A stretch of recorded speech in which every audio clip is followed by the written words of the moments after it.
In this first part, I'm going to be strictly dealing with the moon and the sun. Okay. I'll strictly deal with that as much as possible. I'm going to keep to that and the solar eclipse portion of it.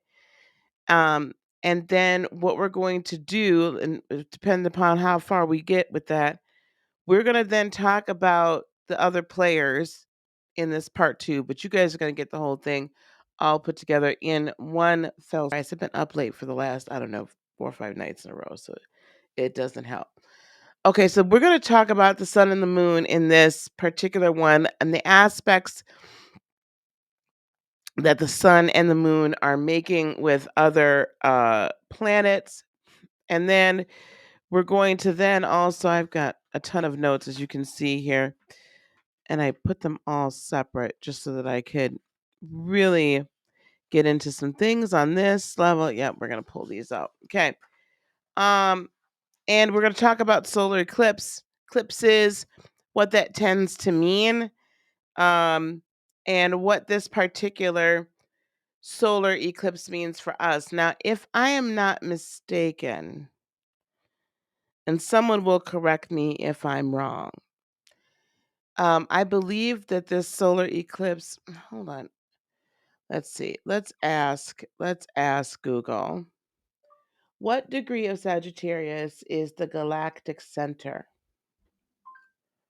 According to Beyond Binary Wiki, fandom, this point currently resides around the 27th degree of Sagittarius and corresponds to the center of the Milky Way galaxy, the most abundant source of gravitational energy in the galaxy and analogous to our sun's own sun. Okay, actually, that's a good thing. So there you have it, 27th degree. So it's not quite, let me put it this way. This happening at about 12 degrees Sagittarius is not quite right to the 27th degree or the where it would be conjunct the center of the galaxy. Okay. However,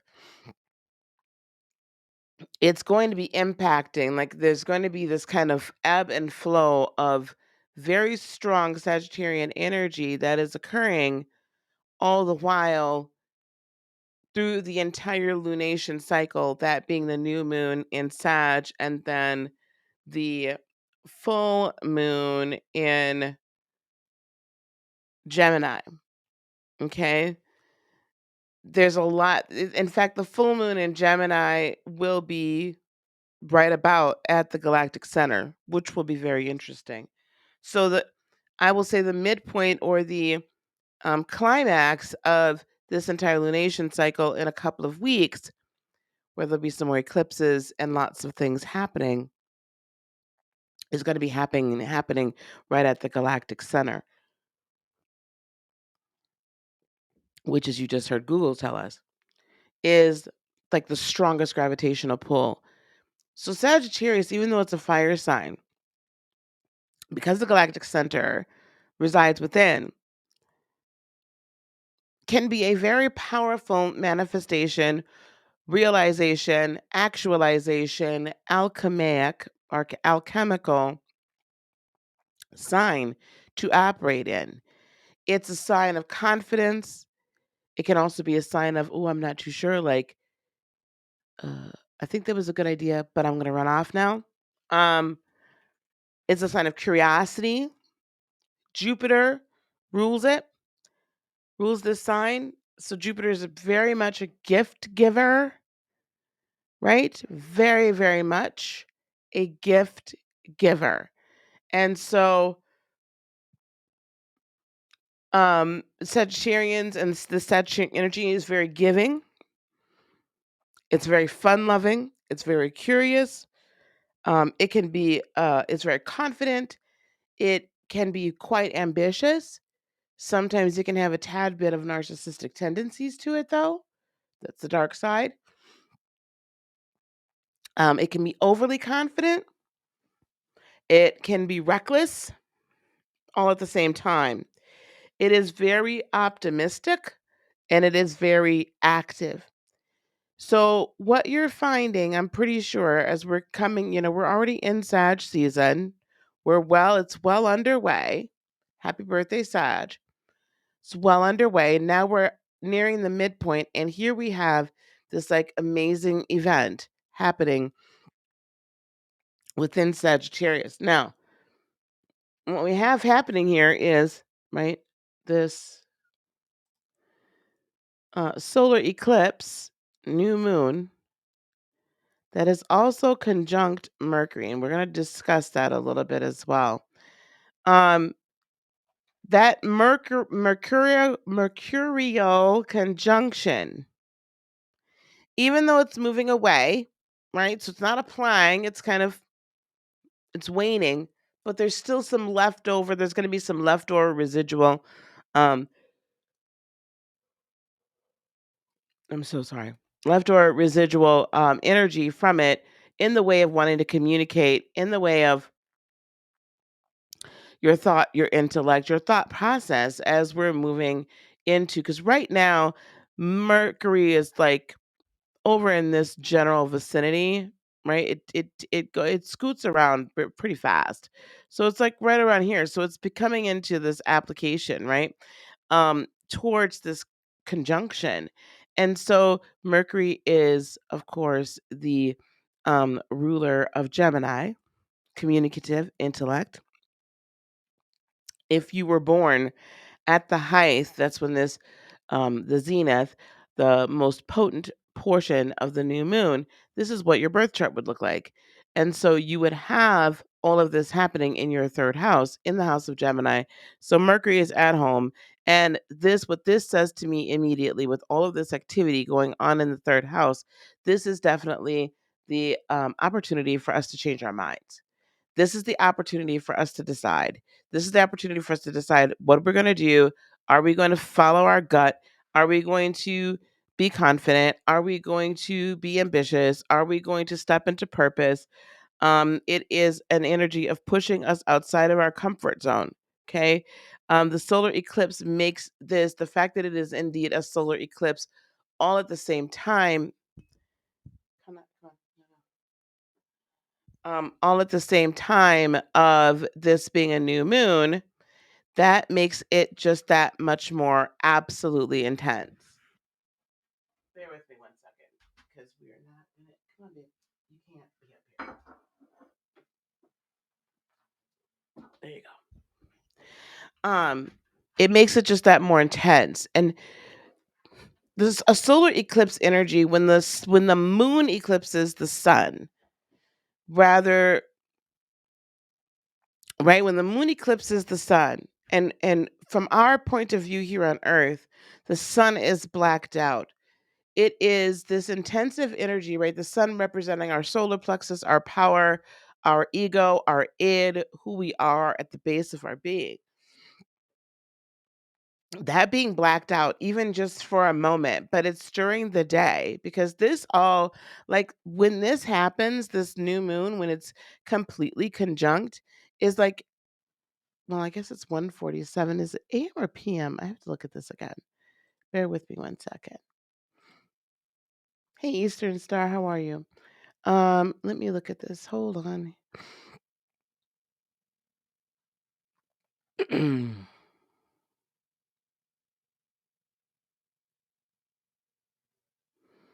I'm guessing that's in the morning. So it's like overnight, right? Like in the morning time. Um, when it's at its zenith, at its like strongest. Okay. Um, that is intense energy to not be able to basically see yourself, to just not be able to like really see very clearly what you thought you've been made of all this time. It's being blocked out by what? By your emotions, by the moon, by your emotions, by the energy you set in motion. So instead of it being the other way around, where typically it's just, oh, yeah, well, can't see the moon because the sun, you know, is blocking it. The solar eclipse situation is basically like the moon saying, okay, cool. Well, guess what? I'm going to block out all your ego. I'm going to block out all the things that you've been taught, all the programs that have been put inside of you, all of this garbage. I'm going to block it out and we're going to go with the emotion. How about that? We're going to go with how we feel. And I'm going to influence Mercury. I'm going to influence the thought process. I'm going to influence the intellect, right? I'm going to take that over real quick. And I've been sitting around waiting, right? But now we're going to move with confidence, with curiosity, with ambition, with optimism. And we're going to get this party started. I want to also caution you on the fact, though, our actions carry more consequences during solar eclipses.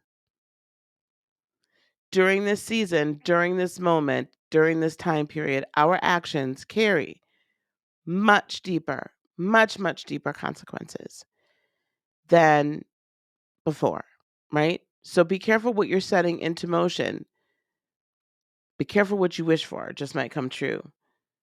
The aspects to Mercury, so the sun's aspect, i.e. conjunct to Mercury, um, gives us strategic insight for work, career, and finances, especially in relationship to service to the greater good. Because of this aspect of the solar, of the new moon, it's, as you can see, it is sextiling Saturn while it's conjunct, right, Mercury. So that is in really good cousin agreement. Like the cousins came together and said, "Hey," which is also in the fourth house in this interpretation. So this is saying, "Hey, I think this is a fantastic idea. Like, let's do things for the greater good that's going to be in fourth house energy, internalized not only just for the global greater good, but on a very personal home life level." Okay. So, what's good for you to do yourself, right? To support yourself, to business wise, whatever, right? Entrepreneurial, going back to school, doing whatever it is you're supposed to do. And that's going to also be great for the greater good. This is a time for you to focus on the positive aspects of life to benefit from the positive. In other words, send out your positive polarities, send out your positive energies in order to benefit from it. Also, there's an expression, understanding of ourselves in in the areas of insight to work, career, and finances. Okay? Work, career, finance. What Saturn rules over? Mercury as well, to a degree. All right? This Sagittarius energy is a push, a jumpstart. It is a call to action. We've been having a number of call to actions over the last year, over the last 6 months. I feel like it's a broken record. All the time I'm saying call to action, call to action, call to action, call to action. Okay. I don't know how many more calls to action we're going to have because we're in December now at this point. Okay. And 2022 is a 6 year. It's a year of balance. It is a year of giving. It is a year of abundance. It is a year of man. It is the year of man finally understanding, standing in their own divinity. It is an awakening year. This is a challenging year. Technically, the challenging year is not over until April, according to the, astrological charts. But for all you Gregorians, we're just going to put it there. Eclipses often give us insight into changes. They give us insight into external changes. Why did something happen the way that it did? Who caused that to happen the way that it did? What was their ulterior motive? Why would they do such a thing? Why have I allowed these things to happen? External changes, changes I need to make, that you need to make, things that are outside of us. Okay? Things that are outside of us, that are temporal and they're changeable. It forces us to exercise flexibility, faith, and willpower. However, be careful that you don't get frustrated because things aren't happening the way that you would like for them to. don't get frustrated. And I can find myself right now, I feel frustrated in a lot of areas. I tend to start to feel the effects of the lunation cycles a day or two at least prior to them actually occurring. So this isn't anything abnormal. I'm glad I'm making this video so that I understand why I've been feeling this way. I'm agitated. I'm like, things are not happening as quickly as I'd like for them to. Things aren't moving as quickly as I'd like for them to. I don't feel like I can get stuff done as much as I need to. Like, right. So I've got, like things are just not happening. People aren't talking, people aren't picking up phones, or people aren't, you know what I'm saying? Like, oh, my cat's like really enamored because there was a fuzzy. You know what I'm saying? Just like, waiting for this person to get back to you, or waiting for that person to get back to you about this or that or the third. And people are waiting for me, for God's sake. And I know people are just like, what is wrong with this broad? They're waiting for me to get stuff done and I haven't gotten it done. It's like there's not enough days in the, hours in the day, and I'm not getting enough sleep. And so I'm agitated. This can leave you with Mars sitting here as well, still sitting here in Scorpio, and we're gonna get to Mars in just a minute.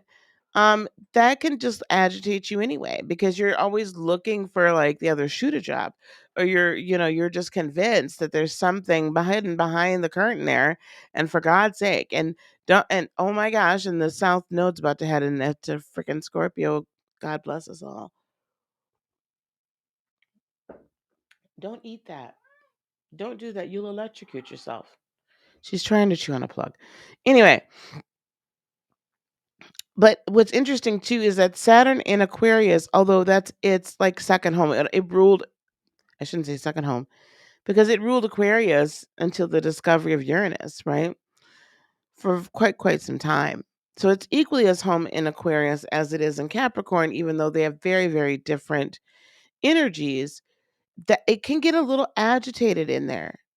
Because even though Saturn is like very structured, in Aquarius it allows itself to be a little bit more free thinking. And in Aquarius it likes to be a little bit more avant-garde. In Aquarius it likes to see things done a little bit faster and with, still precision, but just done more quickly. And then you have all of this energy in Sagittarius that's trying to speed us up. That's like, girl, you ain't got time. Like, if you don't get moving and you don't stop playing with everybody else's emotions and yourself, your own, like seriously. There's a couple other ones that I wanted to discuss. The sun here, sun and the moon. I don't know why I didn't print that one out. Okay, the sun and the moon are squaring Neptune, which, by the way, if you haven't noticed, will be finally out of retrograde. Hello.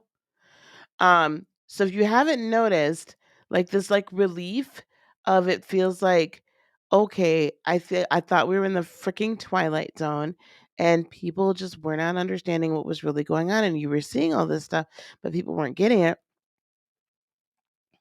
People are going to start getting it now. So what this does is it does two things. It allows in Pisces, and it's still in the last decan of Pisces, Neptune is, and its home planet. It's in the sixth house here, so that would be the house of Virgo. Um, it doesn't surprise me that there have been other variants that were discovered. Although I'm not still sure how they can tell the difference yet, because I wasn't aware that. Anyway, but so there's that. Um, that doesn't surprise me at all. It doesn't. We're gonna hear about. In fact, I've been hearing a lot of different like weird like health discussions. Like I read an article today that I'm recording it on the 1st of December, that now they're saying that people are getting the mumps even though they got the MMR shots, right? The measles, mumps, rubella. So right, so they're trying to say, well, right. So I don't know when children all of a sudden started getting mumps when they got the MMRs. Like, that doesn't make any sense. But anyway, so all these different like weird things I can see happening. I can also see where we're getting like down to the nitty-gritty and the what is the truth behind motivations by people all over. I'm hearing different names being brought up, like in specific jury trials, that you're like, okay, well, I thought you weren't involved, So, we'll find out, truth or not. We'll find out why. We'll find out why. There's going to be a lot of whys. What also, though, is good for you and I as individuals, then as a collective that's of a higher consciousness, this also brings us very strategic, wonderful, beautiful clarity on the dream. So if the dream has been foggy, now Neptune is going direct. The dream should be very crystal clear at this point. Not only that, you're going to be like, oh my gosh, I've got to do it. I can't wait. I got to do it now. This must happen. And you're going to be like, okay, let's take this step, and this step. But what I don't want you to do is feel like you need to control the whole process. Sun sextile Saturn. I don't want you to feel like you need to control the whole process. You are going to feel like restructuring and rebuilding every foundational aspect of your life. That's just normal. Now, by being an Aquarius, it's going to be in the areas of technology or groupthink or group interaction or what's for the greater good or whatnot and what you're doing. If you've been struggling with obstacles or struggling with the ability to overcome obstacles, um this is a great time for you to kind of have your comeback after your setback, okay? Because you'll be able to really start in on a restructure, a restorative, a restoration, a rebuild, oh my gosh, a reboot, right? This is what you can do, right? um you're going to be making progress towards a goal. For some of you, that you've already been working towards a goal and developing it. um Hold on. I'm so not kidding.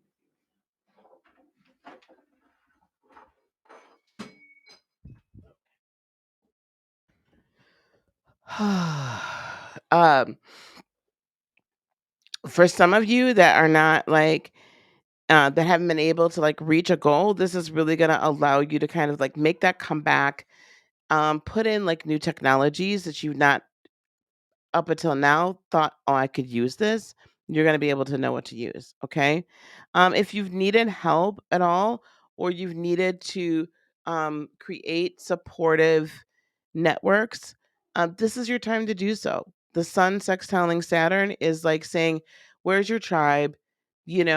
Okay, there's your tribe. It's time for you to join your tribe and not put yourself off in the corner and not really interact with them, because those relationships are really going to be able to assist you, right, and help you move forward rather than holding you back. That's going to be kind of like the same deal with the moon in Sag and in sextile with Saturn.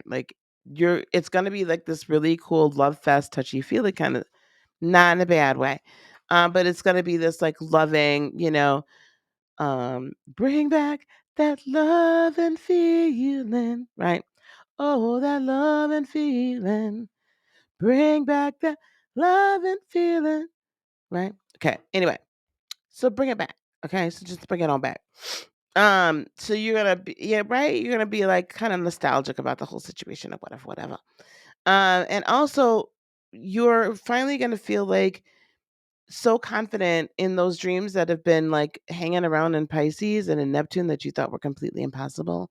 And now you realize it's in your best interest and for your overall health and wellness for you to actually embark on them. Da, da, da, da, da. You're going to be able to focus a little bit better. So as you're coming up into these next few days, once we get over being angry at everything in the world, let's try to focus. So I have full belief that we're actually going to be able that I'll be able to focus. Thank God. Pray for me. You're going to be able to focus a little bit better on kind of settle your emotions down and settle yourself and really just kind of move forward. I would also look on the global scale. I think things are going to kind of start calming down. Um there's a lot of rhetoric and things that's being spewed everywhere, and I would look for after this, like, it's not going to be clear to you that it's complete rhetoric for some of you at the new moon, but I would look between the new moon and the full moon portion of this cycle for it to really become crystal clear. Like, it's going to be amazingly crystal clear. Okay. Um, especially when Venus goes retrograde in Capricorn there. Right now, down here, Venus is conjunct, and we'll talk about her in part 2. But Venus and Pluto, right, are conjunct one another. And down in Capricorn, and Venus is about to go retrograde. Whenever Venus goes retrograde, right,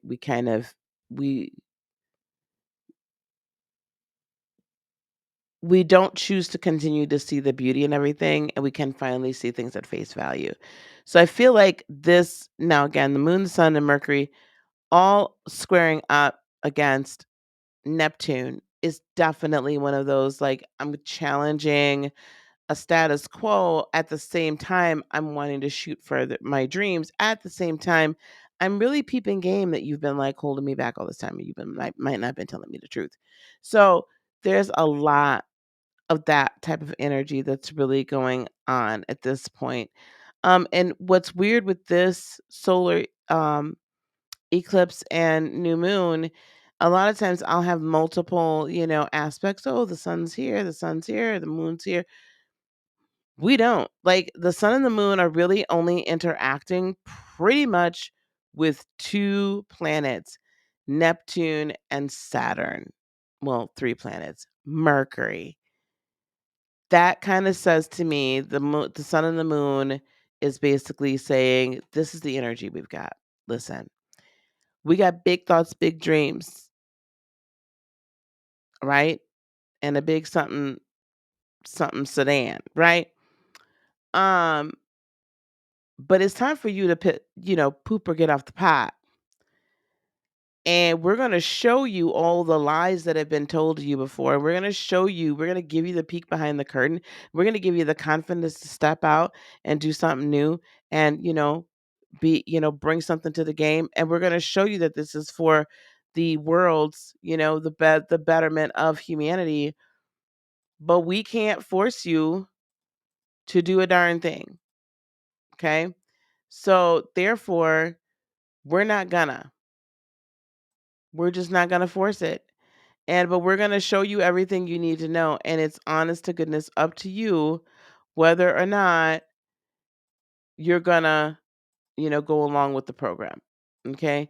So it's really, what are you doing? How are you doing it? Why are you doing it? Are you gonna, like, believe in yourself? And it's okay, it's time for you to actually take action. Like, literally take some action. A big brown Mercedes sedan, thank you. So it's time for you to take action, right? And do what you need to do. All right? All right. So, oh, Joy had to leave. Oh my goodness, I'm so sorry. I was over there just yammering. I didn't see all this. Uh yeah, Eastern Star. Oh, that's so big stuff happening here in Melbourne. Oh my gosh, fighting for our freedoms, hanging in there. Yes. Yes. Before I forget, we are having, and we're gonna move into part 2 here in just a second. We are having a prayer meeting. An old-fashioned prayer meeting, y'all, this Saturday. It's old-fashioned, but it's virtual. So this Saturday, December the 4th at 1:15 p.m. Central in the afternoon. That's 2:15 Eastern, 12:15 Mountain, 11:15 a.m. Pacific, 7:15 p.m. in England. So GMT, I think that is. CET is 8:15 p.m. Hey, I'm doing good. I don't know what time it'd be in Melbourne. Anyway, I'm calling all women folk together. If you're balanced in your divine femininity and masculinity, okay, Jem, I'll let you out. Um, then yeah, but I really want women. I want divine feminine energy there. I want us to come together no matter what our skin color is, what our spirituality is, what I don't care. I don't care how old you are. I don't care. I want you to come together with us. I don't care what religion. The only thing I care about is that you're walking in the light. That's it. That's it. I don't want no. I ain't trying to have no dark energies running around there. And if I do, I'm kicking you out because you know I can discern you. I can pick you out. Now it's over Zoom. There's the website. Just go to my website, Intercede for Humanity. Okay. Um, and there's a selection and whatnot. This link is down in the descriptions and everything like that. I want you to go there, sign up for it. You'll get the Zoom link. Okay. We're just going to be together for about an hour and we're going to do what we used to do in the church. Okay. We literally, hello, we did what we needed to do. Okay. We women folk got together and we started praying and interceding. So there you go.